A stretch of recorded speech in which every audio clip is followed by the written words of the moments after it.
kuri uyu munsi ikiganiro cyacu no muri tugiye kugikomereza aho twasubikiye ubushize, aho twari turimo tureba uburyo ubwoko bw'Imana God's people aribo Abisiraheli bari bafite gakondo mu gihugu cya Isiraheli, uburyo bashyize mu bikorwa pasika yabo mu isezerano rya kera. Rero n'uyu munsi turasubukura iki kiganiro, turajya mu gice cya kabiri cy'uburyo ubwoko bw'Imana God's people aribo Abisiraheli bafite ubwenegihugu muri Isiraheli, uburyo bashyize mu bikorwa pasika yabo mu isezerano rya kera. Yego, tugiye gufatikanyiriza hamwe kuri uyu munsi. Ndabasuhuje rero ubwoko bw'Imana muboneka hirya no hino ku isi, God's people muboneka Afurika yose, Amerika, Aziya, Europe, Australia, mugubwe neza. Amahoro y'Imana abane namwe, mubiheshejwe no kumenya Imana na Kristo umucunguzi wacu. Yego, rero ubwoko bw'Imana intego yacu no kumenyekanisha ukuri kw'ijambo ry'Imana.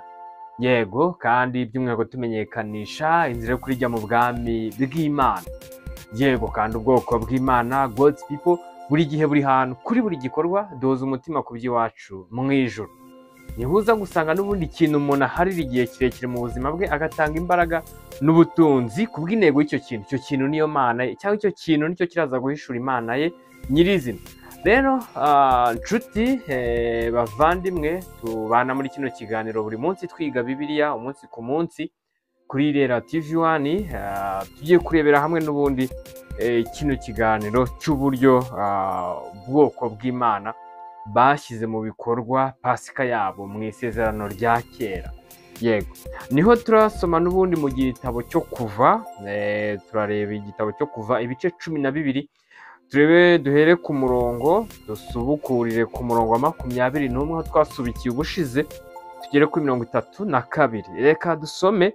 Haranditswe ngo Mose ahamagara abakuru bose bo mu Bisiraheli arababwira ati nimurobanure mujyane abana b'intama uko amazu yanyu ari, muzabikire umwana w'intama wa pasika. Hano n'ubundi nk'uko twabibonye mu kiganiro cy'ubushize, Mose yari arimo kubamenyesha icyo Imana yamutumye kuri bagenzi be aribo Bisiraheli. Ariho yagiye noneho arimo kumenyesha Abisiraheli bagenzi be. Aragira ati Mose ahamagara abakuru bose bo mu Bisiraheli arababwira ati nimurobanure mujyane abana b'intama uko amazu yanyu ari, muzayabikire umwana wa pasika. Muzamubikire umwana w'intama wa pasika. Mwende umukamato wa ezobu muwinike mu maraso yo mu rwabya, mumishe amaraso yo mu rwabya mu ruhamo rw'umuryango no mu nkomanizo zombi, he kugira uwo muri mwe usohoka mu nzu ye mugeze mu gitondo. Hano Mose arimo kubagezaho uburyo cyangwa imyitwarire cyangwa kondisiyo y'uburyo bagomba kwitwara mu gihe cyo gushyira mu bikorwa pasika y'Imana. Yego, kuko Uwiteka azanyura muri mwe ajya kwica abanyegiputa, kandi nabona ayo maraso ari mu ruhamo rw'umuryango no ku nkomanizo zombi, Uwiteka azanyura kuri urwo rugi, ye gukundira umurimbuzi kwinjira mu mazu yanyu ngo abice. Ngo kuko arimo kubamenyesha uko bagomba kwitwara n'ubundi, cyangwa uko bizabagendekera kuri uwo munsi. Kandi mujye muziririza ibyo biba itegeko kuri mwe no itegeko kuri mwe no ku buzukuruza banyu iteka ryose. Hanyuma Imana yabibahaye yuko ari byo bazabamo mu buzima bwabo bwose, n'abazaba bakomokaho igihe cyose, mbese bizabe ari byo bagomba guhora bibuka. Nimumara kugera mu gihugu Uwiteka azabaha nk'uko yasezeranije, muzajya muziririza uwo muhango wera. Kandi uko abana banyu babajije bati uyu muhango wanyu ni uw'iki, mujye mubasubiza muti ni igitambo cya pasika y'Uwiteka, kuko yanyuze ku mazu y'Abisiraheli bari muri Egiputa agakiza amazu yacu. ubwo yicaga abanyegiputa, abantu barunama bikubita hasi. Hano n'ubundi barimo bamenyeshwa uko bazabigenza n'uburyo bazakora uruhererekane rwo kubimenyesha abazabakomokaho, ndetse n'abuzukuruza bose bagakomeza bakajya bangumya basobanurirana, abasobanuriwe nabo bakazasobanurira abandi ku bw'icyo gitambo cya Pasika y'Imana cyabaye kuri bo ubwo bari bari mu gihugu cya Egiputa. Niho usanga natwe mu gihe nk'iki ngiki birimo kutugeraho cyangwa turimo kubyumva, tubyiga cyangwa tubihabwa, ndetse natwe tukaba tubimenyesha n'abandi kugira ngo ibyo bizakomeze n'ubundi mu kubaho kw'abantu muri iyi si k'ubwoko bw'Imana. Yego. Ngo Abisiraheli baragenda babigenza batyo uko Uwiteka yategetse Mose na Aroni aba ariko bakora.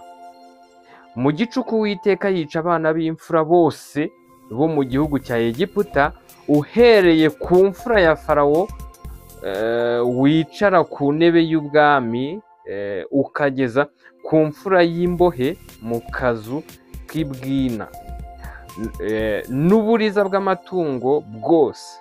Urumva byageze no ku matungo y'abanyegiputa nyirizina, ba bandi batari ubwoko bw'Imana mu gihugu cya Egiputa, ariho ubwoko bw'Imana bwari buri cyangwa bwarajyanywe mu bunyage cyangwa mu bucakara, yego, cyangwa mu buretwa.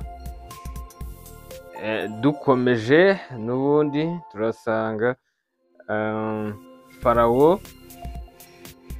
Farawo yibambura nijoro n'abagaragu be bose n'abanyegiputa bose barabyuka. Muri Egiputa bacura umuborogo mwinshi, kuko ari nta nzu n'imwe itapfuyemo umuntu.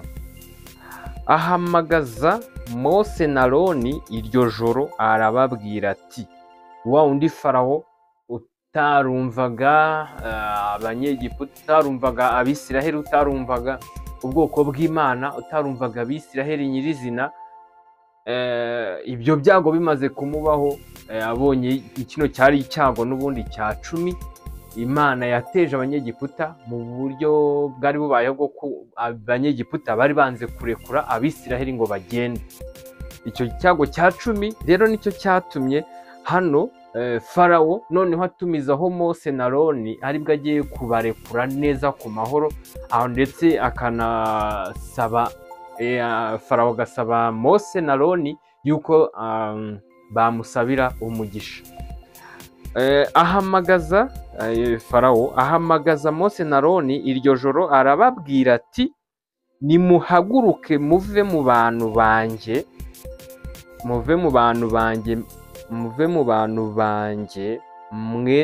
mwebwe ubwanyu n'Abisiraheli, mugende mukorere Uwiteka nk'uko mwavugaga. Urumva uko babivugaga mbere, Farawo yari yarabyanze akanga no kubyumvira, ariko bigeze ku cyago cya 10 hari n'ibindi byari byabanje, ariko akabyihanganira agumya akinangira umutima. Ariko yageze ku cyago cya 10 noneho arerura ava ku izima, yemerera ubwoko bw'Imana, kuko abonye amaboko y'Imana, abonye imbaraga z'Imana. Yego, kuko mbere hari ibyo bakoraga cyangwa ibimenyetso Imana yamwerekaga cyangwa ibyago yamwerekaga, Farawo akavuga ati, ibi nanjye nabikora, cyangwa biriya ni ibintu biciriritse, akabona mbese n'ibyagize icyo bibakoraho cyane. Ariko bigeze kuri iki cyago cya 10 ariho hari harimo kuba Pasika y'ubwoko bw'Imana cyangwa y'Abisiraheli, kugira ngo habeho gupfa kw'imfura ndetse n'uburiza bw'amatungo mu banyegiputa, niho noneho yero yarabarekura ngo nimuhaguruke muve mu bantu banjye, mwe n'Abisiraheli, mugende mukorere Uwiteka nk'uko mwavugaga, mujyane n'imikumbi yanyu n'amashyo yanyu nk'uko mwavugaga, mugende kandi munsabire umugisha. Ngira ngo nyirizina turimo tugenda tubona Pasika, ibisobanuro byayo byimbitse, nuko habayeho nyirizina iki gikorwa cyo kunyurwaho icyago n'icyagera ku Bisiraheli cyangwa ku bwoko bw'Imana, ubwo bari bari mu bunyage hariya muri Egiputa. Noneho ibyago bigeze ku bene gihugu aribo banyegiputa, babasha noneho kurekura ubwoko bw'Imana ngo icyo Imana ishaka kuri bo gikoreke nk'uko ibishaka. Rero turasanga Pasika ari ikintu cy'agaciro ku bwoko bw'Imana kandi cy'ingenzi. Niho turimo kubona yuko harimo ubutware n'imbaraga n'ubushobozi bw'ibirenze ubwo habonekagamo igitambo cya Pasika, ariho habonetsemo kurokoka k'ubwoko bw'Imana, ndetse harimo guhabwa agaciro k'ubwoko bw'Imana nyirizina kubw'igitambo cyari cyatanzwe ku Bisiraheli nyirizina.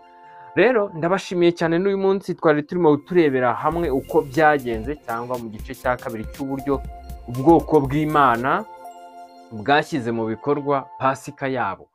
Icyo gihe bayishyira mu bikorwa uko bikwiriye, habonetse ibitangaza bikomeye cyane, ubwo iby'umwami w'igihugu yari yaranze kwemera, yarahakanye, yabyemeye ndetse yinginga anatuje, ndetse asaba yuko abo yari yaraheranye cyangwa yari yarimye ijambo, abona yuko aribo bafite umugisha, bakwiriye kumusabira umugisha. Rero kuba ubwoko bw'Imana ni iby'igiciro, kandi iyo uri ubwoko bw'Imana budasanzwe, imbaraga zikorera muri wowe ziba zidasanzwe. Niyo mpamvu nyirizina ubwoko bw'Imana ntabwo twiyobora, ahubwo umwuka w'Imana niwo utuyobora, kandi uwo mwuka w'Imana nyirawo niwo uwugenga. Ndabashimiye God's people, ubwoko bw'Imana muboneka hirya no hino ku isi. Tuzasubira n'ubundi kuri Radio TV twiga Bibiliya mu buryo bugiye butandukanye, ariko Pasika irakomeje. Turimo kureba mu isano rya kera uko bayishyize mu bikorwa. Ese twebwe bimeze gute, bigenda gute?